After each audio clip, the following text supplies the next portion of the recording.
ഏതാണ്ട് ഞങ്ങൾ ഇങ്ങോട്ട് പോന്നു പറഞ്ഞല്ലോ. അപ്പൊ അവിടെ നിന്ന് ഇങ്ങോട്ട് വന്നപ്പോ ഇവിടെ കുറെ ഇരിക്കാനുള്ള സെറ്റപ്പ് ഒക്കെ ഉണ്ട്, കണ്ടില്ലേ? ഇങ്ങനെ ആൽത്തറ അല്ലേ, മാവുന്തറ. അതെ, ആൽത്തറ എന്ന് പറയാൻ പറ്റില്ല, മാവുന്തറ. അപ്പൊ ഇത് കണിക്കൊന്നല്ലേ? ഇത് കൊന്നല്ല, അതാണ് കൊന്നു.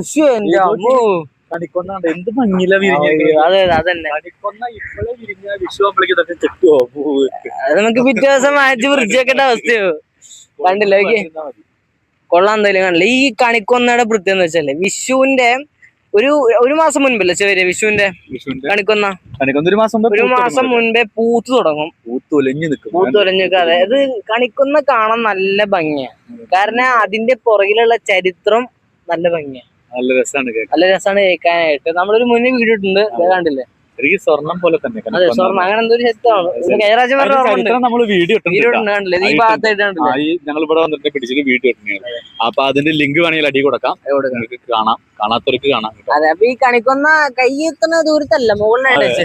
ഈ കണിക്കൊന്ന പൂവ് എങ്ങനെ ഉണ്ടായി, അതിന്റെ ചരിത്രം അതിനെ കുറിച്ച് നമ്മളൊരു വീഡിയോ ചെയ്തിട്ടുണ്ട്. അതെ അതെ അതെ, നല്ല രസമായിട്ട് പിന്നെ അല്ലേ. അപ്പോ ഇതേപോലെ കണിക്കൊന്നുണ്ട് ഇവിടെ ഇഷ്ടം പോലെ ഉണ്ട്. ഈ മൈതാനത്തിൽ